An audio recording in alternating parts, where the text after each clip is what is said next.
ഹരേ കൃഷ്ണ. എല്ലാ വൈഷ്ണവർക്കും എന്റെ പ്രണാമം. നമുക്ക് ശ്രീ ശ്രീ രാധാകൃഷ്ണന്റെ പാദങ്ങളിൽ നമസ്കരിച്ചുകൊണ്ട് ക്ലാസ് തുടങ്ങാം. ജയ രാധ മാധവ ജയ കുഞ്ച ബിഹാരി, ജയ രാധ മാധവ ജയ കുഞ്ച ബിഹാരി, ജയ ഗോപിജന വല്ലഭ ജയ ഗിരിവരധാരി, ജയ യശോദനന്ദന വ്രജ ജനരഞ്ജന, യശോദനന്ദന വ്രജ ജനരഞ്ജന, യമുന തീര വനചാരി, ജയ രാധ മാധവ ജയ കുഞ്ച ബിഹാരി, ജയ രാധാ മാധവ് ജയ രാധാ മാധവ് ജയ രാധാ മാധവ് ജയ രാധാ മാധവ്, ജയ രാധേ ജയ രാധേ ജയ രാധേ ജയ ശ്രീ രാധേ, ജയ പ്രഭുപാദ് ജയ പ്രഭുപാദ് ജയ പ്രഭുപാദ് ജയ ശില പ്രഭുപാദ്, ജയ ഗുരുദേവ് ജയ ഗുരുദേവ് ജയ ഗുരുദേവ് ജയ ശ്രീ ഗുരുദേവ്, നിതായ് ഗൗര ഹരി ബോൽ ഹരി ബോൽ, നിതായ് ഗൗര ഹരി ബോൽ, ഹരേ കൃഷ്ണ കൃഷ്ണ കൃഷ്ണ ഹരേ ഹരേ, ഹരേ രാമ രാമ രാമ ഹരേ ഹരേ, ഹരേ കൃഷ്ണ കൃഷ്ണ കൃഷ്ണ ഹരേ ഹരേ, ഹരേ രാമ രാമ രാമ ഹരേ ഹരേ, ഹരേ കൃഷ്ണ കൃഷ്ണ കൃഷ്ണ ഹരേ ഹരേ, ഹരേ രാമ രാമ രാമ ഹരേ ഹരേ. ശിലപ്രപാദ് ജയ ശിലഗുരുജയ പ്രമാനന്ദേ ഹരി ഹരി ബോൽ, ഹരേ കൃഷ്ണ. മാതാജിയുടെ തല മാത്രമേ കാണുന്നുള്ളൂ. ഒന്ന് വീഡിയോ ഒന്ന് അഡ്ജസ്റ്റ് ചെയ്യാമോ പ്ലീസ്? ഇപ്പൊ ശരിയായോ പ്രഭു? ശരിയായില്ല. കുറച്ചുകൂടി താഴോട്ട് കുറച്ചുകൂടി കൈ വരെ കാണണം മാതാജി, എങ്കിലേ അത് കാണാൻ കൊള്ളാവോ? ഇപ്പൊ ഒരുവിധം ഓക്കെ. ഇപ്പൊ ഇത്രയും കാണാം. സ്വാഗതം മാതാജി, വളരെ സന്തോഷം. നന്ദി മാതാജി. ഞാനത് അഡ്ജസ്റ്റ് ചെയ്യണമെന്ന് വിചാരിച്ചു, അപ്പോഴാണ് പ്രാർത്ഥിച്ചുകൊണ്ടിരിക്കുകയാണല്ലോ, അപ്പൊ അതൊന്ന് കഴിഞ്ഞോട്ടെ. അല്ല, കുറച്ചുകൂടി മേളിലോട്ട് വരാം. മേളിലൊക്കെ ഒരുപാട് സ്ഥലമുണ്ട്, കുറച്ചുകൂടി അഡ്ജസ്റ്റ് ചെയ്യാം. അതെന്താ അറിയില്ല, എന്റെ ടാബ് അതിന്റെ സ്റ്റാൻഡിൽ വെച്ചിട്ടുണ്ട്. ശരിയായില്ല. ഓക്കെ. താങ്ക് യു മാതാജി, സ്വാഗതം. മാജിയുടെ മനോഹരമായ ക്ലാസ് കേട്ടിട്ട് എത്ര ദിവസമായി? പ്രഭുനല്ലേ അത് കറക്റ്റ് അറിയുള്ളൂ, എനിക്ക് അതിനെ പറ്റി അറിയില്ലല്ലോ. ഇപ്പൊ ഓക്കെയാണ് മാജി, ഇപ്പൊ കറക്റ്റാണ്. മാജിയുടെ മനോഹരമായ ക്ലാസ് നമ്മൾ കേട്ടിട്ട് എത്ര ദിവസമായി? സ്വാഗതം മാജി, സ്വാഗതം. ഹരേ കൃഷ്ണ. അത് നമുക്ക് തുടങ്ങാം അല്ലേ? ഇന്നിപ്പോ അധ്യായം 7 സ്കന്ധം 1 അധ്യായം 7 ശ്ലോകം 53, 54 നമ്മൾ എടുക്കാൻ പോണത്. അപ്പോ ഇതുവരെ നമ്മൾ കണ്ടുവന്നത് അശ്വത്ഥാമാവ് ചെയ്ത ആ തെറ്റ്, അതായത് അശ്വത്ഥാമാവ് എന്താ തെറ്റ് ചെയ്തതെന്ന് വെച്ചിട്ടുണ്ടെങ്കിൽ അർജുനന്റെ പാണ്ഡവരുടെ മക്കളെയും അതുപോലെ അവിടെ ഉറങ്ങിക്കിടന്ന എല്ലാവരെയും വധിച്ചു. അപ്പൊ വധിക്കുക എന്ന് പറയുന്നത് ദാരുണമായിട്ട് തന്നെയാണ് അവരെല്ലാവരെയും ഭയങ്കര ക്രൂരമായിട്ട് മർദ്ദിച്ചു കൊന്നു എന്നാണ് പറയണത്. അങ്ങനെയുള്ള ആ അശ്വത്ഥാമാവിനെ എന്താ ചെയ്തത്, ഈ നമ്മുടെ ഉത്തരയുടെ ഗർഭത്തിലുള്ള കുഞ്ഞിനെ വരെ നശിപ്പിക്കാനായിട്ടുള്ള ശ്രമം കണ്ടപ്പോ അർജുനനും അതേപോലെ ഉത്തരയെല്ലാം ഓടി വന്ന് ഭഗവാനെ പ്രാർത്ഥിക്കുന്നുണ്ട്. ഹരേ കൃഷ്ണ മഹാബാഹു എന്ന് പറഞ്ഞിട്ട് ആദ്യം തന്നെ അർജുനൻ ഇതിൽ നമ്മൾ ശ്ലോകം, അതാണ് എനിക്ക് ആദ്യം എടുക്കാനായിട്ട് കിട്ടിയ ഒരു ശ്ലോകമാണത്. അപ്പൊ ആ ശ്ലോകത്തില് ഭഗവാനെ പ്രാർത്ഥിച്ച് അർജുനൻ ചോദിക്കുന്നുണ്ടല്ലേ, എന്താ കൃഷ്ണ ഞാൻ ചെയ്യേണ്ടത് എന്നുള്ള ആ ഒരു, ഭഗവാനല്ലാണ്ട് നമുക്ക് വേറെ ആരും ഇല്ല, അങ്ങനെയുള്ള ആ ഒരു പൂർണ്ണ ബോധ്യത്തോടു കൂടി തന്നെയാണ് അർജുനൻ വന്നിട്ട് ഭഗവാനെ ആശ്രയിക്കുന്നത്. അങ്ങനെയുള്ള ആ ഭഗവാൻ, ആ ശ്ലോകത്തിൽ കൂടെ നമ്മൾക്ക് മനസ്സിലായി അർജുനൻ വളരെ എന്താണ് പറയുക, അശ്വത്ഥാമാവിനെ പിടിച്ചു കെട്ടിക്കൊണ്ട് വരും. പിടിച്ചു കെട്ടിക്കൊണ്ട് വന്നിട്ട് ദ്രൗപദിയോട് പറയണ്ട ഞാൻ കൊല്ലാന്ന്. പക്ഷെ പിടിച്ചു കെട്ടിക്കൊണ്ട് വരുമ്പോ കൃഷ്ണൻ ഭീമനെ ഉടനെ തന്നെ അവനെ വധിക്കണം എന്നാണ് പറയുന്നത്. പക്ഷെ ഇവിടെ ഭഗവാൻ എന്താണ് ചെയ്യണേന്നുള്ളതാണ് നമ്മൾ നോക്കേണ്ടത്. ഭഗവാന്റെ ആ ഒരു പ്രത്യേക തരത്തിലുള്ള, അതിപ്പോ നമുക്കെന്താ പറയാനുള്ള യോഗ്യതയൊന്നുമില്ല, എന്നാലും ശ്രമിക്കുകയാണ്. കാരണം ഭഗവാൻ പല സ്ഥലത്തും പല തരത്തിലും പറയും. അപ്പൊ അതിനെ നമുക്കിവിടെ ഭഗവത്ഗീതയുമായിട്ട് നോക്കുമ്പോഴാണ് അതിന്റെ ശരിക്കുള്ള വ്യത്യാസങ്ങൾ മനസ്സിലാവുന്നത്. അപ്പൊ നമുക്ക് ശ്ലോകത്തിലേക്ക് കിടക്കാം. ഹരേ കൃഷ്ണ. ശ്രീ ഭഗവാനുവാച ബ്രഹ്മബന്ധുർന ഹന്തവ്യ ആദതായീവ ദാഹനഃ മയ്യൈവോഭയമാത്മാനം ആത്മാദം പരിപാഹ്യാനുശാസനം കുരു പ്രതിശ്രുതം സത്യം യത്തത് സാദ്വയദാ പ്രിയം ച ഭീമസേനസ്യ പാഞ്ചാല്യാ മഹ്യമേവ ച. ബ്രഹ്മബന്ധുർന ഹന്തവ്യ ആദതായീവ ദാർഹണഃ മയ്യൈവയോ ഭയമാത്മാദം പരിപാഹ്യനുശാസനം കുരു പ്രതിശ്രുതം സത്യം യത്തത് സാന്ത്വയദാ പ്രിയം ച ഭീമസേനസ്യ പാഞ്ചാല്യാ മഹ്യമേവ ച. അപ്പൊ ഇവിടെ ഭഗവാൻ എന്താണ് ഇതിനെപ്പറ്റി പറഞ്ഞതെന്ന് നമുക്ക് നോക്കാം. അതിനു മുമ്പ് നമുക്ക് പ്രാർത്ഥിക്കാം മംഗളാചരണം. ഓം അജ്ഞാനതിമിരാന്തസ്യ ജ്ഞാനാഞ്ജനശലാകയാ ചക്ഷുരുന്മീലിതമേന തസ്മൈ ശ്രീ ഗുരുവേ നമഃ. ശ്രീ ചൈതന്യ മനോഭീഷ്ടം സ്ഥാപിതമേന ഭൂതലേ സ്വയം രൂപകഥാമഖിം ദദാതിശ്വപദാന്തികം വന്ദേഹം ശ്രീഗുരു ശ്രീയുതാപദകമലം. ശ്രീഗുരുൻ വൈഷ്ണവാം ച ശ്രീരൂപം സഗ്രജാതം സഹഗണ രഘുനാഥാന്വിതം തം സജീവം സാദ്വൈതം സാവധൂതം വർജന സഹിതം കൃഷ്ണ ചൈതന്യദേവം ശ്രീരാധാകൃഷ്ണപാദാൻ സഹഗണ ലളിതാൻ ശ്രീ വിശാഖാന്വിതാൻ ച. ഹേ കൃഷ്ണ കരുണാ സിന്ധോ ദീനബന്ധോ ജഗത്പദേ ഗോപേശ ഗോപികാന്ത രാധാകാന്ത നമോസ്തുതേ. തപ്തകാഞ്ചന ഗൗരാംഗീ രാധേ വൃന്ദാവനേശ്വരി വൃഷഭാനുസുതേ ദേവി പ്രണമാമി ഹരിപ്രിയേ. വാഞ്ചാകൽപതരുഭ്യശ്ച കൃപാ സിന്ധുഭ്യേവ ച പതിതാനാം പാവനേഭ്യോ വൈഷ്ണവേഭ്യോ നമോ നമഃ. നമോ ഓം വിഷ്ണുപാദായ കൃഷ്ണപ്രേഷ്ഠായ ബുധരേ ശ്രീമതേ ഭക്തിവേദാന്ത സ്വാമിനി നാമിനേ നമസ്തേ. സരസ്വതേ ദേവേ ഗൗരവാണി പ്രചാരിണി നിർവിശേഷ ശൂന്യവാദി പാശ്ചാത്യദേശിതാരിണി. ജയ ശ്രീ കൃഷ്ണ ചൈതന്യ പ്രഭു നിത്യാനന്ദ ശ്രീ അദ്വൈത ഗദാധര ശിവസാദി ഗൗരഭക്തവൃന്ദ. ഹരേ കൃഷ്ണ കൃഷ്ണ കൃഷ്ണ ഹരേ ഹരേ. ഹരേ രാമ രാമ രാമ ഹരേ ഹരേ. ഹരേ കൃഷ്ണ കൃഷ്ണ കൃഷ്ണ ഹരേ ഹരേ. ഹരേ രാമ രാമ രാമ ഹരേ ഹരേ. ഹരേ കൃഷ്ണ കൃഷ്ണ ഹരേ ഹരേ. ഹരേ രാമ രാമ ഹരേ ഹരേ. ഓം നമോ ഭഗവതേ വാസുദേവായ. ഓം നമോ ഭഗവതേ വാസുദേവായ. ഓം നമോ ഭഗവതേ വാസുദേവായ. നാരായണം നമസ്കൃത്യ നരം ചൈവ നരോത്തമം ദേവീം സരസ്വതീം വ്യാസം തതോ ജയമുദിരേ. നഷ്ടപ്രായേഷു അഭദ്രേഷു നിത്യം ഭാഗവത സേവയാ ഭഗവതിത്തമ ശ്ലോകേ ഭക്തിർഭവതി നൈഷ്ടകിം മുഖം കരോതി വാചാലം ഭംഗം ലംഘേതേ ഗിരിം യത്കൃപാദമഹം വന്ദേ ശ്രീഗുരും ദീനതാരിണം പരമാനന്ദമാധവം ശ്രീചൈതന്യമീശ്വരം. ഹരേ കൃഷ്ണ കൃഷ്ണ കൃഷ്ണ ഹരേ ഹരേ. ഹരേ രാമ രാമ ഹരേ ഹരേ. എന്റെ എല്ലാ ശിക്ഷാഗുരുക്കന്മാരുടെയും എന്റെ ദീക്ഷാഗുരുവിന്റെയും പാദങ്ങളിൽ നമസ്കരിച്ച് എല്ലാ വൈഷ്ണവരും, ഇവിടെ ഇരിക്കുന്ന എല്ലാ വൈഷ്ണവരുടെയും പാദ നമസ്കാരം ചെയ്തുകൊണ്ട് നമുക്ക് ഇന്നത്തെ ക്ലാസ് നോക്കാം. ഇവിടെ ഭഗവാൻ പറഞ്ഞു, ശ്രീ ഭഗവാൻ അർത്ഥം വായിക്കാം. പരമദിവ്യോത്തമ പുരുഷൻ ഉവാച അരുളി ചെയ്തു, ബ്രഹ്മബന്ധു ബ്രാഹ്മണ ബന്ധു ന അരുത്, ഹന്തവ്യ വധിക്കപ്പെടുക, ആതതായി അക്രമി, വധ അർഹണഃ വധം അർഹിക്കുന്നു, മയ എന്നാൽ, ഏവ നിശ്ചയമായും, ഉഭയം രണ്ടും, ആംനാദം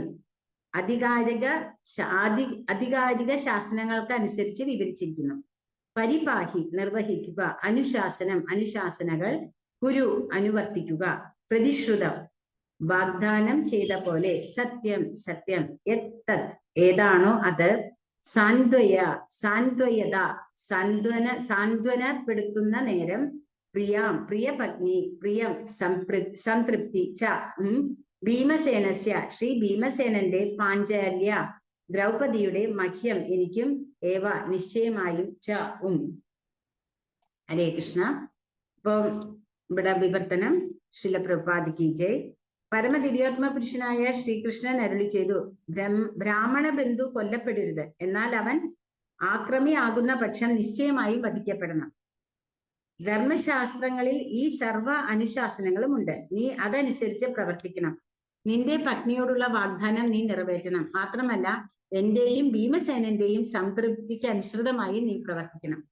ഭാവാർത്ഥം: വിഭിന്ന വ്യക്തികളാൽ ഉദ്ധരിക്കപ്പെട്ട വ്യത്യസ്ത ധർമ്മശാസ്ത്രാനുസരണം അശ്വത്ഥാമാവിനെ വധിക്കുകയും വേണം.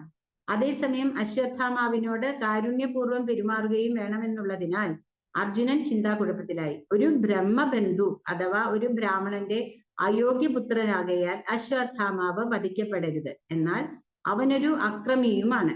മനുവിന്റെ നിർദ്ദേശപ്രകാരം ഒരു അക്രമി അവനൊരു ബ്രാഹ്മണനാണെങ്കിൽ തന്നെയും വധിക്കപ്പെടേണ്ടവനാകുന്നു. പിന്നെ അയോഗ്യനായ ബ്രാഹ്മണപുത്രന്റെ കാര്യം പ്രത്യേകമായി എടുത്തു പറയേണ്ടതായിട്ടുണ്ടോ?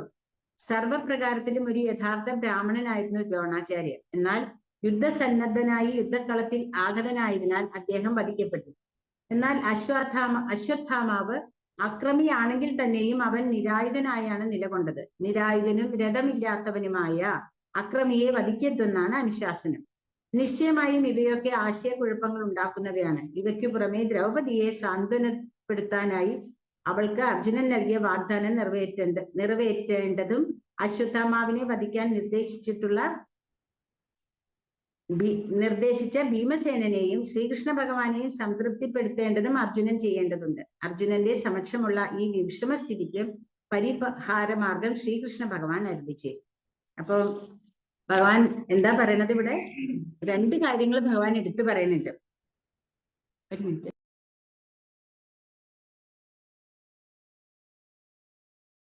രണ്ട് കാര്യങ്ങൾ ഇവിടെ ഭഗവാൻ പറയുന്നത്, ഒന്ന് ബ്രഹ്മബന്ധു, പിന്നെ ഒന്ന് ആദതായി. ബ്രഹ്മബന്ധുവിനെ വധിക്കാനും പാടില്ല, ആദതായിനെ വധിക്കാൻ അർഹനുമാണ്. അപ്പൊ ഇവിടെ ഭഗവാൻ ഭയങ്കര കൺഫ്യൂസ്ഡ് ആക്കാൻ അർജുനനെ. ഭഗവാൻ അങ്ങനെയാണല്ലേ, നമ്മളോട് എല്ലാം പറഞ്ഞു തരും, എന്നിട്ട് അവസാനം എന്താ പറയാ, ഇനി നീ നിന്റെ ഇഷ്ടത്തിന് ചെയ്തോ, ബാക്കിയെല്ലാം നമ്മുടെ ഇഷ്ടം. അതായത് ഭഗവാന്റെ ഇഷ്ടം എന്താന്ന് ഭഗവാൻ പറഞ്ഞു തരും, അല്ലെങ്കിൽ ഭഗവാൻ നമ്മൾ എന്താ ചെയ്യേണ്ടതെന്ന് ഭഗവാൻ പറഞ്ഞു തരും. നമ്മൾ അങ്ങനെയാണ് ഭഗവത്ഗീതയിലും ഭഗവാൻ പറഞ്ഞു തന്നിട്ട് കേട്ടിട്ടുള്ളത് അല്ലെ. ഭഗവത്ഗീത മുഴുവനും ഭഗവാൻ ഉപദേശിച്ചു കൊടുത്തിട്ട് എന്താ അവസാനം പറഞ്ഞത്? ഞാൻ നിനക്ക് വേണ്ട എല്ലാ ജ്ഞാനവും തന്നു, ഇനി എന്താണ് ശരി അല്ലെങ്കിൽ എന്താണ് ചെയ്യേണ്ടത് എന്നനുസരിച്ചിട്ട് നീ പ്രവർത്തിക്കൂ എന്നാണ് അർജുനോട് പറഞ്ഞത്. അപ്പൊ ഇവിടെ ഭഗവാൻ അർജുനോട് അത് തന്നെയാണ് പറയുന്നത്. എന്താണ് നിനക്ക് ശരിയെന്ന് തോന്നുന്നത് അത് നീ പ്രവർത്തിക്കുക. പക്ഷെ ഒരു ബ്രഹ്മബന്ധുവിനെ കൊല്ലരുത്. ആരാണ് ബ്രഹ്മബന്ധു എന്ന് പറയുന്നത്? ഒരു ബ്രാഹ്മണ കുലത്തിൽ ജനിച്ചു എന്ന് പറഞ്ഞാൽ ഒരാള് ബ്രാഹ്മണനാകുന്നില്ല. ഒരു ബ്രാഹ്മണനാകുന്നത് എന്തെന്നുണ്ടെങ്കിൽ, ഇപ്പോ അത് പ്രഭാത നമുക്ക് ഒരു ഇതിൽ പറയേണ്ട, എനിക്ക് ആ ശ്ലോകം ഫുള്ള് കിട്ടിയിട്ടില്ല, എന്നാലും അതായത് നമ്മള് ജന്മനാ ജായതേ ശൂദ്ര, ഒരു ആള് ജനിക്കുന്നത് തന്നെ ശൂദ്രനായിട്ടാണ്.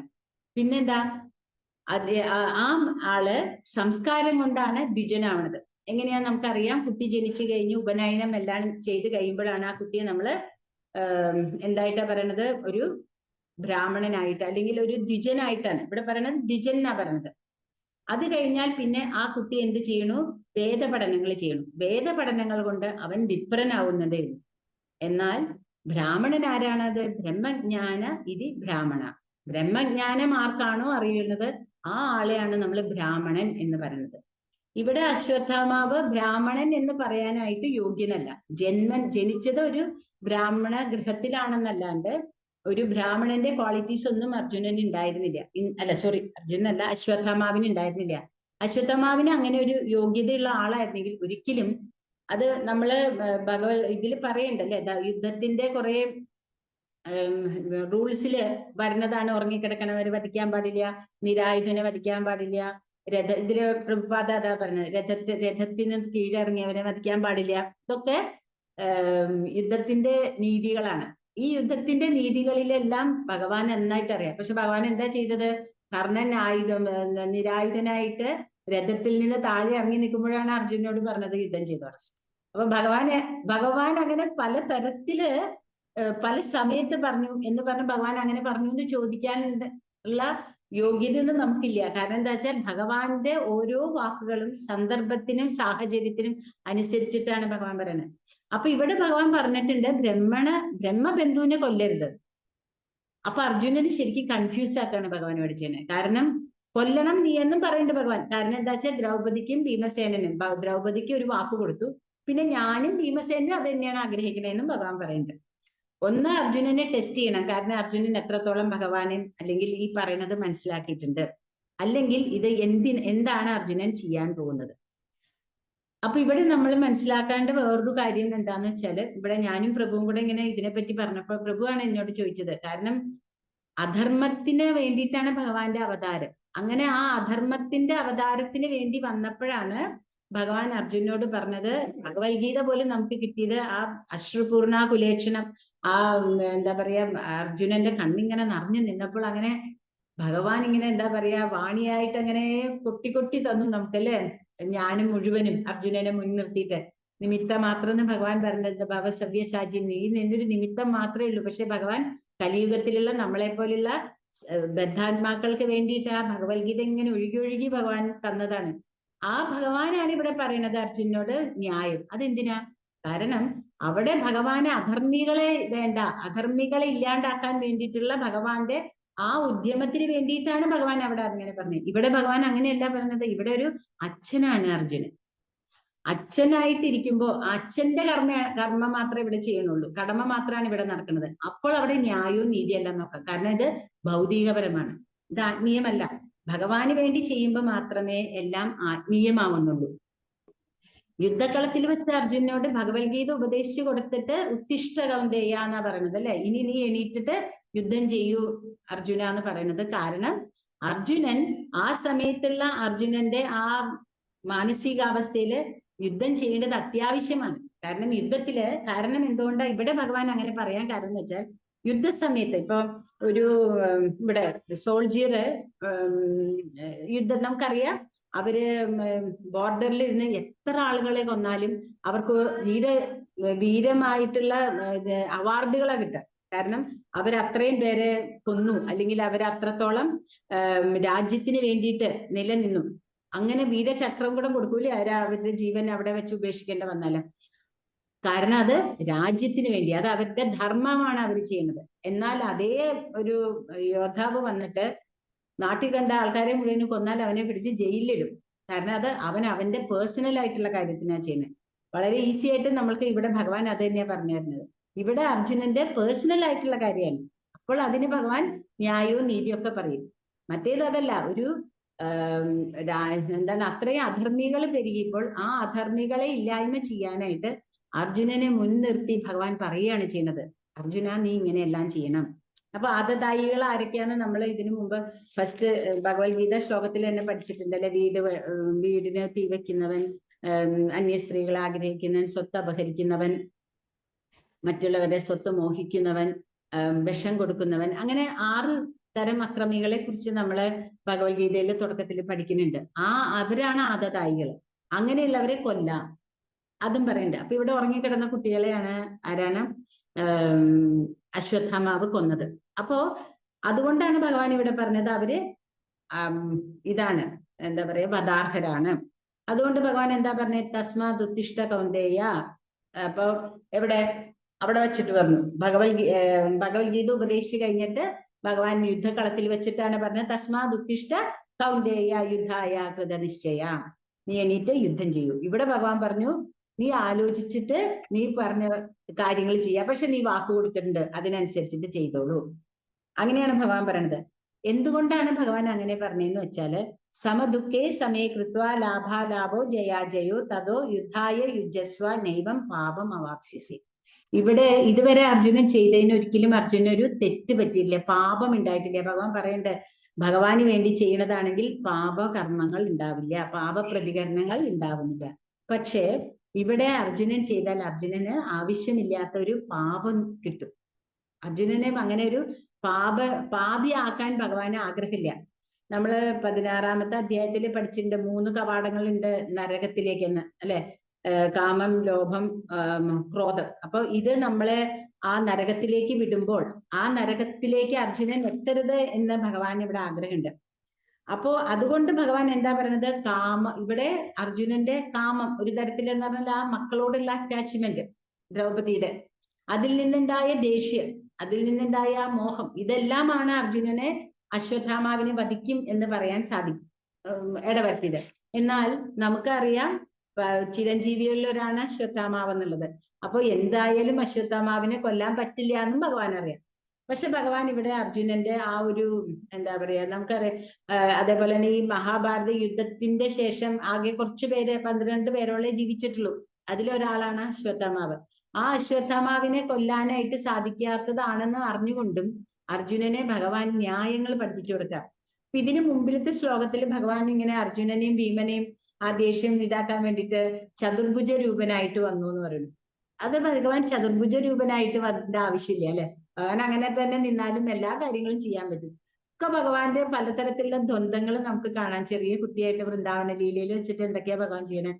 ആ എന്താ പറയാ, കാട്ടുതീ വരുമ്പോ ആ കാട്ടുതീ അങ്ങനെ തന്നെ ഭഗവാൻ സ്വീകരിക്കും, വായിൽ സ്വീകരിക്കുന്ന അതേ ഭഗവാൻ എന്താ ചെയ്യാ, അമ്മ എന്താ പറയാ വെണ്ണ കട്ടി തിന്നും. ഭഗവാൻ വെണ്ണ കട്ടി തിന്നിട്ട് ഒരു ആവശ്യമില്ല അല്ലെ. പക്ഷെ പോയി ഭഗവാൻ വെണ്ണ കട്ടി തിന്നും. അതേപോലെ തന്നെ വായയുടെ ഉള്ളിലെ പ്രപഞ്ചം മുഴുവനും അമ്മ യശോദയ്ക്ക് കാണിച്ചു കൊടുത്ത അതേ ഭഗവാൻ അമ്മ വന്നിട്ട് കെട്ടിയിടാൻ നോക്കും ഭഗവാനെ, എന്താ പറയാ ദാമോദര ലീലയില്. പക്ഷെ ഭഗവാൻ എന്താ പേടി കാണിക്കണേ. എന്താ ശരിക്കും ഭഗവാന് പേടി ഉണ്ടായിട്ടല്ല, ആ വാത്സല്യ രസം ഭഗവാൻ അവിടെ ആസ്വദിക്കുകയാണ്. അതേപോലെ ഗോപികമാർക്ക് വേണ്ടി ഭഗവാൻ എന്തും ചെയ്യാണ്. അതേ ഭഗവാനാണ് ദ്വാരകയില് 16,108 ഭാര്യമാരുടെ കൂടെ ജീവിക്കണം. പക്ഷെ അതിലും കൂടുതൽ ഭഗവാൻ ഇവിടെ ദാസ്യം, എന്താ പറയാ, ഈ ഗോപികമാരുടെ കൂടെ ഒരു പാവം കുട്ടിയെ, പാവം ആളെ പോലെ ചെയ്യണതാ. കാരണം ഭഗവാൻ അവിടെ മാധുര്യ രസമാണ് അനുഭവിക്കുന്നത്. അപ്പോ ഓരോ രസങ്ങൾ അനുഭവിക്കാനായിട്ട് ഭഗവാൻ ഓരോ തരത്തിലുള്ള ദ്വന്ദ്ങ്ങളാണ് ചെയ്യുന്നത്. അപ്പൊ അങ്ങനെയുള്ള ദ്വന്ദ്ങ്ങളും കൂടെ നമ്മളെങ്ങനെ ഭഗവാനെ മനസ്സിലാക്കാം. അതേപോലെ തന്നെ പൂതനെ ഭഗവാൻ എത്രയോ വലിയൊരു ആകാരമായിട്ട് അതിന്റെ മുകളിൽ കളിച്ച് ഇരിക്കാതെ പൂതനെ ഭഗവാൻ കൊന്നു. പക്ഷെ അതേ ഭഗവാന് അമ്മ യശോദയുടെ വടി കണ്ട പേടിയാണ്. അല്ലെങ്കിൽ ഭഗവാന് ഒരു ശബ്ദം ഉണ്ടാക്കുമ്പോ ആൾക്കാർ പറയുമ്പോ അമ്മയുടെ അടുത്തേക്ക് ഓടി വന്നിരിക്കും. കാരണം അമ്മയെ, അതായത് ഭഗവാൻ ആ വഴിയിൽ കൂടെ ഭഗവാന്റെ ഭക്തന്മാരെ സന്തോഷിപ്പിക്കുകയാണ്. അതേപോലെ തന്നെയാണ് ഭഗവാൻ എന്താ പറയാ, ഈ ഇത് ഗോവർദ്ധന പർവ്വതം പൊക്കണത് അല്ലെ. 7 ദിവസം ഗോവർദ്ധന പർവ്വതം പൊക്കിയ ആ ഭഗവാന് പഴം വിൽക്കാൻ വന്ന സ്ത്രീയുടെ കയ്യിലേക്ക് കൊടുക്കാനായിട്ട് ഒരു 5-6 മണി പോലും കയ്യിൽ പിടിക്കാനായിട്ട് പറ്റിയില്ല. അപ്പൊ അങ്ങനെ ഭഗവാൻ അങ്ങനെ പല തരത്തിലുള്ള ലീലകളാണ് വൃന്ദാവനത്തിൽ നമുക്കിങ്ങനെ നമ്മളെ പോലെയുള്ള എന്താ പറയാ സാധാരണക്കാർക്കും ഭഗവാന്റെ ഭക്തന്മാർക്കും വേണ്ടി, ഭഗവാന്റെ ഭക്തന്മാരെ സന്തോഷിപ്പിക്കുക എന്ന് പറയുന്നതാണ് ഭക്താമാം അഭിജാനാദി എന്ന് ഭഗവാൻ പറയണ്ടല്ലേ. എനിക്ക് ഭക്തന്മാരെയാണ്, എനിക്ക് അതിനപ്പുറത്തേക്ക് ഒരു ചെയ്യാനായിട്ട് സാധിക്കില്ല. എനിക്ക് അവരുടെ അടിമയാണ് ഞാൻ. നമ്മൾ പലപ്പോഴും പറഞ്ഞിട്ടുള്ളതാണ്. അംബരീഷ മഹാരാജാവിന്റെ കഥയാണ് ഭഗവാൻ പറയാല്ലേ. ഞാൻ പോലും അറിയാണ്ടാണ് സുദർശനം പോയിട്ട് ദുർവാസാവിന്റെ പുറകിൽ ഓടിയതെന്നാ പറയണേ. കാരണം എനിക്കൊന്നും ചെയ്യാൻ പറ്റില്ല, എന്റെ ഭക്തന് അപ്പുറം. അതുകൊണ്ട് ദുർവാസാവ് പോയിട്ട് അംബരീഷിനെ തന്നെ ആശ്രയിക്കും എന്ന് പറയുന്നത് എന്തുകൊണ്ടാന്ന് വെച്ചാൽ ഭഗവാന്റെ ഭക്തന്മാരുടെ അപ്പുറം ഭഗവാൻ ഒന്നുമില്ല. അപ്പൊ ആ ഓരോ ലീലകളും ഭഗവാൻ ഇങ്ങനെ ആസ്വദിക്കുകയാണ് പലതരത്തിൽ കൂടെ.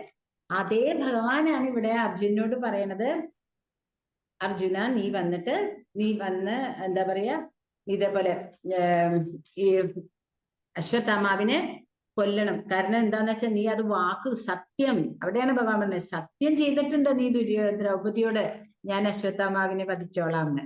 എന്നിട്ട് പറയുന്നു ഭീമനും ഇത് തന്നെയാണ് ആഗ്രഹിക്കുന്നത്. ഭീമനും എന്റെ ആഗ്രഹം അത് തന്നെയാണ്. പക്ഷെ ഇവിടെ ഭഗവാൻ ആഗ്രഹിക്കുന്നു എന്ന് പറയുന്നത് അർജുനനെ കൊല്ലാൻ വേണ്ടിയിട്ടോ, അല്ലെങ്കിൽ അർജുനൻ എന്താ പറയാ ഭഗവാന്റെ എന്താ പറയാ ഭഗവാന്റെ എന്തിനാണ് ഭഗവാൻ അങ്ങനെ ആഗ്രഹിക്കുന്നത് പോലെ കാണിക്കുകയാണ് ഇവിടെ ചെയ്യുന്നത്. അപ്പോ ഇതേ ഭഗവാൻ തന്നെയാണ് ഭഗവത്ഗീതയില് പറയണത്, കാലമാണ്, സമസ്ത ലോകങ്ങളും സംഹരിക്കുന്ന കാലമാണ് ഞാൻ എന്ന് പറയുന്നത് അല്ലെ. ലോകോസ്മി ലോകക്ഷയകൃത് പ്രവൃത്തോ. എന്നിട്ട് ഭഗവാൻ എന്താ പറയണത്, അതുകൊണ്ട് തസ്മാദുത്തിഷ്ഠ കൗന്ദേയ യശോ ലഭസ്വ, അതായത് നീ എണീറ്റ് യശസ് നേടൂ എന്നാ പറയണത്. അവിടെ കാലമാകുന്ന ഭഗവാൻ യശസ് നേടാനായിട്ട് പറയുന്നു. ഇവിടെ ഭഗവാൻ കാലരൂപിയായിട്ടല്ല നിൽക്കണേ. ഇവിടെ ഭഗവാൻ അവരുടെ ഒരു സുഹൃത്തായിട്ട്, അവരുടെ എല്ലാവരുടെയും കൂടെ നിൽക്കുന്ന ഒരാളായിട്ട് മാത്രമേ നിൽക്കുന്നുള്ളൂ. അപ്പൊ ഇവിടെ ഭഗവാൻ എന്ന് പറഞ്ഞിട്ട് പ്രത്യേക ഒരു കാര്യം ആവശ്യമില്ല. ഭഗവാൻ അശ്വത്ഥാമാവ് ജീവിച്ചാലും കുഴപ്പമില്ല, മരിച്ചാലും കുഴപ്പമില്ല. കാരണം ഭഗവാന്റെ ആവശ്യമുള്ള എല്ലാ കാര്യങ്ങളും നടന്നു. പിന്നെ ഇവിടെ പറയുന്നുണ്ട്, ചിലവര് പറയുന്നുണ്ട് പരീക്ഷത്തിനെ തന്നെ രാജാവാക്കണം എന്നുള്ളതും ഭഗവാന്റെ ഒരു ഇച്ഛയായിരുന്നു എന്നാ പറയണേ. അല്ലെങ്കിൽ ഗർഭത്തിലിരിക്കുന്ന ആ ഒരു ശിശുവിനെ വരെ എന്താ പറയുക രക്ഷിച്ച ഭഗവാന് പാഞ്ചാലിയുടെ 5 മക്കളെ രക്ഷിക്കാണ്ടിരിക്കാൻ സാധിക്കും? തീർച്ചയായിട്ടും രക്ഷിക്കാൻ പറ്റും. പക്ഷെ ഭഗവാന്റെ ഇച്ഛ പരീക്ഷത്തിൽ കൂടെ, കാരണം പരീക്ഷിത്ത് അത്രയും മഹിമയുള്ളതാ അല്ലെ. ഒന്ന് വന്നിട്ട് അർജുനന്റെ പുത്രനായ അഭിമന്യുവിന്റെ പുത്രനാണ് പരീക്ഷിത്ത്. അപ്പോ അർജുനന്റെ ആ ക്വാളിറ്റീസ് മുഴുവനുമായിട്ടുണ്ടോ എന്ന് ചോദിച്ചാല് അർജുനന് ഭഗവാൻ സ്വയം ഭഗവത്ഗീത തന്നെ ഉപദേശിച്ചു കൊടുത്തു. അപ്പോ ആ പരീക്ഷത്തിൽ കൂടെ നമുക്ക് എന്താ കിട്ടിയേ? ഭഗവാന്റെ കഥകള്, ഭഗവാനെ പറ്റി കൂടുതൽ നമുക്ക് അറിയാൻ പറ്റുന്നത് ഭാഗവതത്തിൽ കൂടിയാണ്. ഭഗവാന്റെ ഭക്തന്മാരെ പറ്റി അറിയാൻ പറ്റുന്നത് ഭാഗവതത്തിൽ കൂടെയാണ്. അപ്പൊ അതിനൊരു അത്ര ഉത്തമനായ ഒരു ഭക്തൻ വേണം. അപ്പോ സുഭദ്രയുടെയും അർജുനൻ, സുഭദ്ര ഭഗവാന്റെ സഹോദരിയാണ്. ആ സുഭദ്ര എന്ന് പറയുന്നത് അത്രയും ശ്രേഷ്ഠമാണല്ലേ. നമ്മൾക്കറിയാം ജഗന്നാഥപുരിയിലെ സുഭദ്രയാണ് നമ്മൾ പൂജിക്കുന്നത് അല്ലെ. അപ്പൊ ആ സുഭദ്രാദേവിയുടെയും അർജുനന്റെയും പുത്രനായ അഭിമന്യു എത്ര ശ്രേഷ്ഠനാണ്. അപ്പൊ ആ അഭിമന്യുവിന്റെ ശ്രേഷ്ഠനായ പുത്രനെയാണ് ഭഗവാൻ നമുക്ക് ഭാഗവതം ഉപദേശിച്ചു തരാനായിട്ട് തെരഞ്ഞെടുത്തത്. അപ്പോ ആ ഭഗവാന്റെ അല്ലെങ്കിൽ അങ്ങനെയുള്ള ആ ഒരു കാര്യം കൂടെ നടത്തണമെന്നുണ്ടെങ്കിൽ അശ്വത്ഥാമാവ്, കാരണം ജനിക്കുമ്പോ തന്നെ ആ കുട്ടിയുടെ മഹിമ എല്ലാവരിലേക്ക് എത്തിക്കണം. ഇങ്ങനെയുള്ള ഒരു കുട്ടിയാണ് ജനിക്കുന്നത്. ഭഗവാൻ അങ്ങനെയാണ്. നമുക്ക് തോന്നും പലപ്പോഴും ഇതൊക്കെ തെറ്റാണല്ലോ, അല്ലെങ്കിൽ ഇങ്ങനെയൊക്കെ ചെയ്യാൻ പാടുണ്ടോ, എന്തോരം അവര് വിഷമം അനുഭവിക്കുന്നു. ഭഗവാൻ അവിടെ അതൊന്നും അല്ലാതെ നോക്കണേ. ഭഗവാൻ അവിടെ നോക്കുന്നത് ഭക്തന്റെ ആ മഹിമ മറ്റുള്ളവരിലേക്ക് എത്തിക്കുക എന്നുള്ളതാണ്. അത്രയും മഹത്വമുള്ള ഒരു കുട്ടിയാണ് പരീക്ഷിത്ത്. ആ പരീക്ഷത്തിന്റെ കാലത്തോളം കലി ആരെയും പിടിച്ചിട്ടില്ല. കാരണം കലിദേവനെ പിടിക്കാനായിട്ട് സാധിച്ചിട്ടില്ല. അപ്പോ ആ പരീക്ഷിത്ത് മഹാരാജാവിന്റെ മഹത്വം നമുക്ക് മനസ്സിലാക്കാൻ കാരണം എന്താ? ഈ ഭാഗവതം കിട്ടിയതുകൊണ്ട്. അല്ലെങ്കിൽ പിന്നെ പരീക്ഷിത്ത് മഹാരാജാവിനെ ഭഗവാൻ രക്ഷിച്ചതാണ്. ഗർഭത്തിലെ ആ പരീക്ഷിത്ത് മഹാരാജാവിനെ രക്ഷിച്ചപ്പോൾ ആ പരീക്ഷിത്ത് മഹാരാജാവിനെ തന്നെ ഭഗവാന് അത്രയും വലിയൊരു ഭക്തനാണ്. എന്തിനാണ് 7 ദിവസം കൊണ്ട് തന്നെ 7 ദിവസം കൊണ്ട് തന്നെ കൊല്ലാനായിട്ട്, അല്ലെങ്കിൽ തക്ഷകൻ കടിച്ച് മരിക്കണം എന്നുള്ള ആ ഒരു ഇത് കൊടുക്കണം എന്നുണ്ടെന്നുണ്ടെങ്കിൽ ഭഗവാൻ ആ ഭാഗവതം മറ്റുള്ളവരിലേക്ക് എത്തിക്കാനുള്ള എളുപ്പമായ ഒരു മാർഗമാണത്. ഓരോ ദിവസം ഓരോ ശ്ലോകമായിട്ടല്ലല്ലോ അന്ന് പറഞ്ഞു കൊടുക്കാം. പക്ഷെ ഭാഗവതം ശരിക്കും പറഞ്ഞാൽ ഉണ്ടായിരുന്നതാണ്. 18 പുരാണങ്ങളിൽ ഭഗവാൻ വ്യാസദേവൻ ഭാഗവതം രചിച്ചു.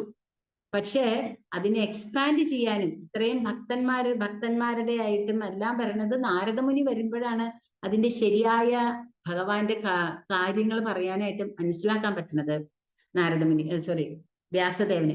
അങ്ങനെയാണ് വ്യാസദേവൻ തിരിച്ചും ഈ ഭാഗവതം ഇത്രയും വിപുലമാക്കി 18,000 ശ്ലോകത്തോളം നമ്മൾക്ക് തന്നത്. അപ്പൊ ആ ഒരു ഇതിലെ ദീർഘദൃഷ്ടിയോടുകൂടെ തന്നെ വ്യാസദേവൻ അറിയായിരുന്നു ഇങ്ങനെ പരീക്ഷിത്ത് മഹാരാജാവിന്റെ മരണം എങ്ങനെയാണ് സംഭവിക്കാൻ പോണത് എന്നല്ല. അത് തിരിച്ചും ശുകദേവ ഗോസ്വാമിക്ക് പറഞ്ഞു കൊടുത്തിട്ട്, നമുക്കറിയാലോ അല്ലെ, ശുകദേവ ഗോസ്വാമി ഇതേപോലെ പല ക്ലാസ്സുകളിലും കേട്ടത് എണീറ്റ വഴി തന്നെ അല്ല, ജനിച്ച് പുറത്തേക്ക് വന്നതിന് ഓടിയെന്നും നിരാകാര ബ്രഹ്മത്തിനെയാണ് ധ്യാനിച്ചിരുന്നെന്നെല്ലാം നമ്മൾ അറിഞ്ഞതാണ്. അവസാനം ആ 2 ശ്ലോകത്തിൽ കൂടിയാണ് ഭഗവാന്റെ ആ സ്നേഹവും അല്ലെങ്കിൽ ഭഗവാന്റെ ആ ഒരു കരുണയും ഭഗവാനെ കുറിച്ചുള്ള ആ വർണ്ണനയും കേട്ടപ്പോഴാണ് ശുകദേവ ഗോസ്വാമി തിരിച്ചു വരുമ്പോഴാണ് മനസ്സിലാവുന്നത് സ്വന്തം അച്ഛൻ തന്നെയാണ് ഭാഗവതം പറഞ്ഞു കൊടുക്കുന്നത്. കാരണം വ്യാസ മഹർഷിക്ക് ഇഷ്ടംപോലെ ശിഷ്യന്മാരുണ്ട്, ആർക്ക് വേണമെങ്കിലും പറഞ്ഞു കൊടുക്കാവുന്നതാണ്. പക്ഷെ ശുകദേവ ഗോസ്വാമി തന്നെ തിരിച്ചെടുത്തത് ഭഗവാന്റെ എന്താ പറയാ, ശുകദേവ ഗോസ്വാമി തന്നെ തിരിച്ചെടുത്തത് സ്വന്തം മകനായതുകൊണ്ട് മാത്രമല്ല, അത്രയും ക്വാളിഫൈഡ് ആണ്. കാരണം ഭഗവാനിൽ നിന്ന്, രാധാറാണിയിൽ നിന്ന്, പരമശിവനിൽ നിന്ന് എല്ലാം ഭാഗവതം ശ്രവിച്ചിട്ടുള്ള ആളാണ് ശുകദേവ ഗോസ്വാമി. ആ ശുകദേവ ഗോസ്വാമിയെ മകനായിട്ട് കിട്ടിയപ്പോൾ അത്രയും യോഗ്യനായിട്ടുള്ള ഒരാൾ വേണം, യോഗ്യതയുള്ള ഒരാൾക്ക് ഭാഗവതം പറഞ്ഞു കൊടുക്കാനായിട്ട്. കാരണം ഇത് സാധാരണക്കാർക്ക് പറഞ്ഞു കൊടുക്കാൻ പറ്റില്ല. ഇത് വന്നിട്ട് ഒരു നമ്മളെ പോലെയുള്ള സാധാരണക്കാർക്ക് ഇത് എന്തെങ്കിലും കിട്ടണമെന്നുണ്ടെങ്കിൽ അത്രയും മഹത്വമുള്ള ഒരാള് തന്നെ വേണം ഇത് പറഞ്ഞു കൊടുക്കാൻ. അത്രയും മഹത്വമുള്ള ഒരു വ്യക്തിക്ക് വേണം പറഞ്ഞു കൊടുക്കാൻ. അങ്ങനെ ഒരു സംഭവം അവിടെ ആ ശാപം കൊണ്ട് പരീക്ഷിത്ത് മഹാരാജാവ് ധ്യാനത്തില് എന്താ പറയാ കാട്ടില് പോവാനും അവിടെ ചത്ത പാമ്പിനെ കഴുത്തിലിടാനും ആ കുട്ടി ശപിക്കാനും ഇതെല്ലാം ഭഗവാന്റെ ഒരു ലീലകളാണ്.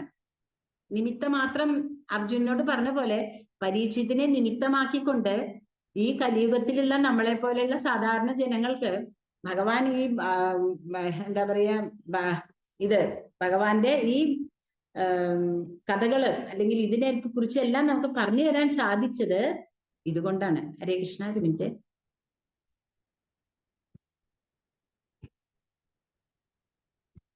അപ്പോ ഭഗവാൻ ഇവിടെ പറഞ്ഞു തരാനായിട്ട് ഒരു എപ്പോഴും ഭഗവാൻ പറഞ്ഞിട്ടില്ലേ, അസൂയ ഇല്ലാത്തവര് എന്റെ ഭക്തൻ, അതുകൊണ്ടാണ് അർജുന ഞാൻ നിനക്ക് ഭഗവത്ഗീത പറഞ്ഞു തരുന്നതെന്ന് ഭഗവാൻ പറഞ്ഞ പോലെ തന്നെ ഇവിടെയും ഭഗവാന്റെ ഭക്തനാണ് ആരാ, പരീക്ഷിത് മഹാരാജാവ്. കാരണം ജനിച്ചപ്പോ തന്നെ ഭഗവാന്റെ ആ ഒരു ലീലകളിൽ കൂടിയാണ് അല്ലെ, ജനിക്കുമ്പോ തന്നെ ഇങ്ങനെ കാണുന്നുണ്ട് ഭഗവാന്. അപ്പൊ ആരാണ് ഈ കുട്ടി എന്ന് പറഞ്ഞിട്ട് പുറത്തേക്ക് വരുമ്പോ തന്നെ ഓരോരുത്തരെയും കാണുമ്പോ നോക്കും, ഇതാണോ ഞാൻ കണ്ടത്, ഇതാണോ ഞാൻ കണ്ട ആള്. അങ്ങനെയാണ് പരീക്ഷിത് എന്നുള്ള പേര് തന്നെ വന്നത്. അപ്പോ ആ പരീക്ഷത്തിന് അത്രയും യോഗ്യത ഉള്ളത് കൊണ്ടാണ് ശുകദേവ ഗോസ്വാമി ഇങ്ങനെ ശാപത്തിനെ കുറിച്ച് കേട്ടതും എന്താണ് ചെയ്യേണ്ട പ്രതിവിധി എന്ന് അറിഞ്ഞപ്പോഴും ഉടനെ വന്നിട്ട് ഇതിനെ കുറിച്ചെല്ലാം പറഞ്ഞു കൊടുക്കുന്നത്. കാരണം സാധാരണക്കാരിലേക്ക് ഇത് എത്തിക്കഴിഞ്ഞാൽ അത് പല വിധത്തിൽ, ഇപ്പൊ നമ്മൾക്ക് തന്നെ അറിയാം, പല വിധത്തിലുള്ള ഭാഗവതങ്ങൾ നമ്മൾ കേട്ടിട്ടുണ്ട്. പല വിധത്തിലെന്നല്ല, ഉള്ള ഭാഗവതം തന്നെ 7 ദിവസം കൊണ്ടെന്ന് പറയുമ്പോ തന്നെ എന്തൊക്കെ തരത്തിലാണ് നമ്മൾ കേട്ടുള്ളത്. ചെറിയ കുട്ടിയായിരുന്നപ്പോ ഒക്കെ കേട്ടുള്ളത് എന്താന്ന് വെച്ചിട്ടുണ്ടെങ്കിൽ, പരീക്ഷിച്ച് ഇങ്ങനെ ഒരു ശവം കിട്ടിയ ഉടനെ തന്നെ പോയിട്ട് കടലില് ഒരു ഗ്ലാസ് കൊട്ടാരം ഉണ്ടാക്കിയത്. ആ ഗ്ലാസ് കൊട്ടാരം ഭയങ്കര സീൽഡ് ആയിട്ടുള്ള അതിന്റെ ഉള്ളില് ഇരുന്നിട്ട്, കാരണം തക്ഷകം വന്നാൽ കാണണല്ലോ അങ്ങനെ പറഞ്ഞിട്ട്. അപ്പോഴാണ് ഒരു എന്താ പറയാ, ഒരു പഴക്കാരൻ വന്നിട്ട് ഒരു കുറച്ച് വെറ്റിലയും പഴങ്ങളുമായിട്ട് ഭഗവാന്റെ അടുത്തല്ല പരീക്ഷിത്തിനെ കാണാൻ വരുമ്പോ പരീക്ഷിത്ത് പറയുന്ന അയാളെ കയറ്റി വിട്ടോളൂ എന്ന് പറയുന്നത്. അങ്ങനെ കയറ്റി വിട്ടിട്ട് അവിടെ വരുമ്പോഴാണ് അതിലൊരു ചെറിയ പുഴു ഉണ്ടായിരുന്നു. ആ പുഴു വലുതായിട്ടാണ് ആരെയാണ് പരീക്ഷത്തിന് കടിച്ചു എന്നൊക്കെയാണ് കേട്ടിട്ടുള്ളത്. നമുക്കറിയില്ലല്ലോ, ഇങ്ങനെയൊന്നും ആരും പറഞ്ഞു തരാനില്ലല്ലോ. പക്ഷെ അതൊന്നും അപ്പൊ ആലോചിച്ച് നോക്കൂ, ഈ കലിയുഗത്തില് നമ്മള് ഭാഗവതം പറഞ്ഞു കൊടുക്കേണ്ടത് ഭഗവാന്റെ കാര്യങ്ങള്, അവരുടെ ഉപജീവനം, പാവം അവരെ കുറ്റം നമുക്ക് പറയാൻ പറ്റുമോ എന്ന് വെച്ചാൽ ഒന്നുമില്ലെങ്കിൽ ഭഗവാന്റെ കാര്യം അത്രയെങ്കിലും പറഞ്ഞു കൊടുക്കണുണ്ടല്ലോ എന്ന് മാത്രം വിചാരിക്കാം. പക്ഷെ അത് ശരിയായ വിധമല്ല. നമ്മൾ മനസ്സിലാക്കേണ്ടത് നമുക്കറിയാം, ഗുരുശിഷ്യ പരമ്പരയിൽ കൂടെ തന്നെ മനസ്സിലാക്കണം എന്നുള്ളത് പ്രഭുപാദ പറയണത് അതുകൊണ്ടാണ്. അല്ലെങ്കിൽ പലതരത്തിലുള്ള ദുർവ്യാഖ്യാനങ്ങള്, പലതരത്തിലുള്ള കാര്യങ്ങളാണ് നമ്മൾ അറിഞ്ഞ് മനസ്സിലാക്കാൻ പോണത്. അപ്പം അതുകൊണ്ട് അത്രയും ക്വാളിഫൈഡ് ആയിട്ടുള്ള ഒരാളെ തെരഞ്ഞെടുത്തിട്ട് ഭഗവാൻ ഇവിടെ പറയാണ്. എന്നിട്ട് ഇവിടെ എന്താ ഉണ്ടായത്, ഭഗവാൻ എന്നിട്ട് അർജുനോട് പറയുന്നു, ക്ഷത്രിയൻ എന്നുള്ള നിലയിൽ നിന്റെ കർത്തവ്യം നീ ആലോചിച്ചിട്ട് ചെയ്യണം. അല്ലെ, ഇവിടെ ആലോചിച്ചിട്ട് ക്ഷത്രിയൻ എന്നുള്ള നിലയിലല്ല, ഇവിടെ നീ ആലോചിച്ചിട്ട് ചെയ്യാനും കൂടെ അല്ല ഭഗവാൻ പറയുന്നത്. സോറി, തെറന്നെ തെറ്റി പറയാൻ പറയണത്, നീ വാക്കൊടുത്ത വാക്കിനെ അങ്ങോട്ട് ചെയ്യണട്ടോ അർജുന എന്ന് പറയാണ്. എന്നിട്ട് ഭഗവാൻ ഇവിടെ പറഞ്ഞു, എന്താ പറയണത്, എല്ലാത്തിലും അനുശാസനങ്ങൾ, ധർമ്മശാസ്ത്രങ്ങളിൽ എല്ലാ വിധത്തിലും ഈ സർവ അനുശാസനങ്ങളും ഉണ്ട്. അപ്പോ അതുകൊണ്ടാണ് പ്രഭുപാദൻ നമ്മളോട് എപ്പോഴും പറയുന്നത്, വൈദിക ശാസ്ത്രങ്ങൾ അനുസരിച്ചിട്ട് വേണം നമ്മള് കാര്യങ്ങൾ ചെയ്യാനായിട്ട്. കാരണം എന്തുകൊണ്ടാന്ന് വെച്ചാൽ, വൈദിക ശാസ്ത്രത്തിന് അനുസരണമായിട്ട് ചെയ്യാത്തവൻ അസുരനാണ്. അസുരൻ എന്ന് പറയുമ്പോൾ എന്താ അർത്ഥം എന്ന് വെച്ചാല്, നമ്മുടെ ഇന്ദ്രിയങ്ങളുടെ തൃപ്തിക്ക് വേണ്ടിയിട്ട് ജീവിക്കണവനാണ്. ഇപ്പൊ നമ്മൾ കേട്ടിട്ടുണ്ട് ഹിരണ്യാക്ഷൻ, ഹിരണ്യകശിപു, അതായത് സ്വർണത്തിനോടുള്ള അത്യാർത്തിയാണ് അവര്. സ്വർണം എന്ന് പറയുമ്പോൾ അന്നത്തെ കാലത്ത് ഏറ്റവും കൂടുതൽ സമ്പത്ത് അതാണ് അല്ലെ. ഭൂമിയെ വരെ നോക്കി നോക്കി നോക്കി കാരണം ഭൂമിയുടെ അടിയിൽ സ്വർണം ഉണ്ടെന്ന് ഹിരണ്യാക്ഷൻ അറിയാം. അപ്പൊ അങ്ങനെ ആ ഹിരണ്യാക്ഷൻ ഭൂമിക്ക് സ്വർണത്തിന് വേണ്ടി, അതുപോലെ തന്നെ ഹിരണ്യകശിപു സ്വർണത്തിന്റെ മെത്ത അല്ലെങ്കിൽ തലയിണ എന്നാ പറയുന്നത്. കാരണം അത്രയും ഇന്ദ്രിയ സുഖങ്ങളാണ് അവർക്ക് ആഗ്രഹം. ഒരിക്കലും മരിക്കരുതെന്ന് പറയുന്നത് അതുകൊണ്ടാണ്. ജനിച്ചാൽ ഒരാൾക്ക് മരണം നിശ്ചയമാണ്, നമുക്ക് എല്ലാവർക്കും അറിയാം. ദുര്യോധനും അറിയാം അത്. പക്ഷെ ദുര്യോധനൻ എന്നിട്ട് ഒരിക്കൽ പറയുന്നുണ്ടെന്നാ പറയുന്നത്, അതായത് ധർമ്മം എന്താണെന്നും അധർമ്മം എന്താണെന്നും എനിക്കറിയാം, പക്ഷെ ധർമ്മം പാലിക്കാൻ എന്നെ കൊണ്ടാവണില്ല. കാരണം എന്തുകൊണ്ടാ, മോഹങ്ങള്, ആഗ്രഹങ്ങള്, അത് ദുര്യോധനെ ആ ധർമ്മത്തിൽ നിന്ന് അകറ്റി നിർത്തുന്നു. അവന് ധർമ്മം പാലിക്കാനും എനിക്ക് സാധിക്കുന്നില്ല, അധർമ്മം ചെയ്യാണ്ടിരിക്കാനും എനിക്ക് സാധിക്കുന്നില്ല. അത് ആ ഒരു ശരിയായ ധാരണ ദുര്യോധന ഉണ്ടായത് കൊണ്ട് മാത്രമാണ് അശ്വത്ഥാമാവ് കുട്ടികളെ കൊന്നു എന്ന് പറഞ്ഞപ്പോൾ ദുര്യോധനൻ പറയണത്, നീ ചെയ്തത് തെറ്റാണ്. കാരണം ദുര്യോധനൻ അറിയാം അത് തെറ്റാണെന്ന് അറിയാം ദുര്യോധനന്. പക്ഷെ ദുര്യോധനന് ആ സാഹചര്യം, ഈ പറഞ്ഞ പോലെ ജനിച്ചു വളർന്ന സാഹചര്യം, അച്ഛൻ കണ്ണു മൂടിയിരിക്കണു, അമ്മ കണ്ണു മൂടിയിരിക്കണു. കുറെ എത്രയായാലും നമ്മൾ ആരുടെയൊക്കെ പരിചരണയിൽ വളർന്നാലും ആ അച്ഛന്റെ അമ്മയുടെയും മഹത്വം അത് നമ്മളിവിടെ അറിയണം അല്ലെ. കാര്യം പാണ്ഡവരുടെ ആരാണ് കുന്തി, പാണ്ഡു മരിച്ചു എന്നുണ്ടെങ്കിലും കുട്ടികളെ അതിനെ വേണ്ട വിധത്തിൽ വളർത്തി, ആ ശാസ്ത്രാനുസരണമായിട്ട് വളർത്താൻ സാധിച്ചു. എന്നാൽ ഗാന്ധാരിക്ക് ഇതൊന്നും അറിയാഞ്ഞിട്ടല്ല, പക്ഷെ ഗാന്ധാരി കുട്ടികളെ കണ്ണു മൂടി കെട്ടി ആ ഒരു പത്നിവ്രതം മാത്രമേ, പത്നിയുടെ ആ ഒരു ഇത് മാത്രമേ ഗാന്ധാരി ചെയ്തുള്ളൂ. പത്നിയുടെ കടമ ചെയ്തു, പക്ഷെ അമ്മ എന്നുള്ള കടമ പാഞ്ചാലി ചെയ്യണമായിരുന്നു. സോറി, പാഞ്ചാലി അല്ല, ഗാന്ധാരി ചെയ്യണമായിരുന്നു. അപ്പൊ ആ തെറ്റ് ഗാന്ധാരിയുടെയാണ് മക്കൾക്ക് ഉണ്ടായ ഈ പ്രശ്നങ്ങൾക്കെല്ലാം കാരണം. പിന്നെ അതേപോലെ തന്നെ അശ്വത്ഥാമാവ് നോക്കുമ്പോൾ സ്വന്തം അച്ഛനാണ് ദ്രോണര്. ദ്രോണര് ചെയ്യണ പോലെ ദ്രോണർക്ക് ഏറ്റവും ഇഷ്ടമുണ്ടായിരുന്ന ഒരു എന്താ പറയാ ശിഷ്യനായിരുന്നു അർജുനൻ. അപ്പൊ അർജുനനെ എന്തുകൊണ്ട് ദ്രോണർക്ക് ഇത്രയും ഇഷ്ടപ്പെട്ടു എന്ന് വെച്ചാൽ സ്വന്തം മകനോടുള്ള ഇഷ്ടക്കുറവല്ല, ഓരോ കുട്ടികൾക്കും ഓരോ ക്വാളിറ്റി ആയിരിക്കും. നമ്മൾ ഓരോ ക്വാളിറ്റി കാണുമ്പോഴാണ് നമുക്ക് ആ കുട്ടികളോട് അല്ലെങ്കിൽ ആ കുട്ടിയുടെ കഴിവിനെ നമ്മൾ അംഗീകരിക്കുന്നത്. അപ്പോ ദ്രോണർക്ക് ഇവിടെ ഒരു ആഗ്രഹം ഉണ്ടായിരുന്നു, ധ്രുവനെ പിടിച്ചു കെട്ടണം. ധ്രുവനോടുള്ള ദേഷ്യമാണ് ദ്രോണര്. കാര്യം പറയുമ്പോൾ ഒരു ബ്രാഹ്മണനാണ്, ബ്രാഹ്മണന്റെ കർത്തവ്യം അനുസരിച്ച് അങ്ങനെ ഒരു തെറ്റാണ് ദ്രോണര് ചെയ്യുന്നത്. അങ്ങനെ ദ്രോണരെ ആഗ്രഹിക്കേണ്ട ആവശ്യമില്ല. കാരണം എന്താന്ന് വെച്ചാല് ബ്രാഹ്മണന് യജനം, യാചനം, പഠനം, പാഠനം അങ്ങനെയുള്ള കാര്യങ്ങൾ ചെയ്യുന്ന സ്ഥലത്ത് ബ്രാഹ്മണന് അല്ല, ദ്രോണര് എന്താ ചെയ്തത്? ദ്രോണർക്ക് ആഗ്രഹങ്ങളായിരുന്നു. ദ്രുപദനെ പിടിച്ചു കെട്ടി ആ അപമാനത്തിന് പകരം വീട്ടാൻ. അതിന് അർജുനെ കരിവാക്കി. അന്ന് അശ്വത്ഥാമാവ് അത്ര വലിയ കുട്ടിയായിട്ടില്ല. അപ്പൊ ആ ഒരു സ്നേഹം കൂടെ അർജുനോട് ദ്രോണര് കാണിച്ചു. അത് അശ്വത്ഥാമാവിന് ഇഷ്ടായിട്ടില്ല. കാരണം എത്രയായാലും സ്വന്തം മകനെ സ്നേഹിക്കുന്നതിന് പകരം വേറൊരു കുട്ടിയോട് കൂടുതൽ താല്പര്യം കാണിക്കുന്നത് എല്ലാ കുട്ടികൾക്കും ദേഷ്യം തന്നെയായിരിക്കും. ആ ഒരു ദേഷ്യം കൂടെ അർജുനനോട് അശ്വത്ഥാമാവ് കാണിച്ചുകൊണ്ടാണല്ലോ ദുര്യോധനന്റെ പക്ഷത്ത് നിൽക്കണം. അപ്പൊ എല്ലാ അധർമ്മികളും ഒരു വശത്തും ധർമ്മം മാത്രം ചെയ്യണ 5 പേരാണ് ഇപ്പുറത്തുണ്ടായിരുന്നത്. അങ്ങനെയുള്ള ആ ഒരു സ്ഥലത്ത് അർജുനനെ അല്ലെങ്കിൽ അർജുനന്റെ കുട്ടികളെ വധിച്ചാൽ ആ ദുര്യോധനോട് പോയി പറയുമ്പോൾ ദുര്യോധനൻ സന്തോഷിക്കാണ്ടിരിക്കാൻ കാരണം ഇത് തന്നെയാണ്. കാരണം ദുര്യോധനന്റെ ചെറിയ കുട്ടിയിലെ ഉണ്ടായിരുന്ന വിഷമങ്ങൾക്ക് വേണ്ടി ദുര്യോധനൻ പോരാടാൻ നിന്നപ്പോൾ തന്റെ മുമ്പിൽ കൂടെ നിൽക്കണ ഭീഷ്മരുടെയും ദ്രോണരുടെയും കർണന്റെയും ബലത്തിലാണ് ദുര്യോധനൻ ഇറങ്ങിയത്. കർണൻ മാറിയിരുന്നെങ്കിലും ഭീഷ്മര് മാറിയിരുന്നെങ്കിലും ദുര്യോധനൻ ശക്തിമാനാണെന്നൊക്കെ അറിയാം. പക്ഷെ ദുര്യോധനൻ ഒരിക്കലും ഈ യുദ്ധത്തിന് ഇറങ്ങാൻ പോണില്ല. അപ്പോ ഓരോന്നിനും ഭഗവാൻ ഓരോരോ കാൽക്കുലേഷൻസ് വെക്കുകയാണ്. ഭഗവാന്റെ കാൽക്കുലേഷനാണ് ദുര്യോധനൻ ഇങ്ങനെ ചെയ്യണമെന്നും ഈ കണ്ട അധർമ്മികളെ ഇവര് മാത്രമല്ലല്ലോ, അവിടെ അതിന് മാത്രം അധർമ്മികളായിട്ടുള്ള ആൾക്കാരുണ്ട്. അവരെ എല്ലാവരെയും ഇല്ലാണ്ടാക്കണം എന്നുള്ളതും ഭഗവാന്റെ ഇച്ഛയാണ്. അപ്പൊ അതേപോലെ തന്നെയുള്ള ഒരു ഭഗവാന്റെ ഇച്ഛയായിട്ടാണ് ഇവിടെയും പറയണത്. അർജുനോട് പറയാണ്, അർജുന, അതുകൊണ്ട് ഭീമസേനന്റെയും ദ്രൗപദിയുടെയും എനിക്കും നിശ്ചയമായിട്ടും ആഗ്രഹമുണ്ട്. എന്താ ഉള്ളത്? നീ ഇവനെ വധിക്കണം. അപ്പോ അർജുനൻ ഇനി അതിന്റെ വേണ്ടിയിട്ട് എന്താണ് ചെയ്യണേ എന്നുള്ളത് നമുക്ക് അടുത്ത ശ്ലോകത്തിൽ മനസ്സിലാക്കാം. എന്നിട്ടും ഭഗവാൻ പറയാണ്, സംതൃപ്തിക്ക് അനുസൃതമായി നീ പ്രവർത്തിക്കണം. എന്റെയും ഭീമസേനന്റെയും സംതൃപ്തിക്ക് അനുസരണമായി നീ പ്രവർത്തിക്കണം. അപ്പോ ഇവിടെ എന്നിട്ട് ഭഗവാൻ പറയാണ്, ഈ പരിഹാര മാർഗം എന്താണ് ഇതിൽ ചെയ്യേണ്ടത്? കൃഷ്ണ ഭഗവാന്റെയും സംതൃപ്തിപ്പെടുത്തേണ്ടതും അർജുനൻ ചെയ്യേണ്ടതുണ്ട്. ഇവിടെ കൊല്ലണം എന്ന് ഭഗവാൻ പറയണില്ല. ഭഗവാന്റെ ഓരോ വാക്കിലുമാണ് അർത്ഥം.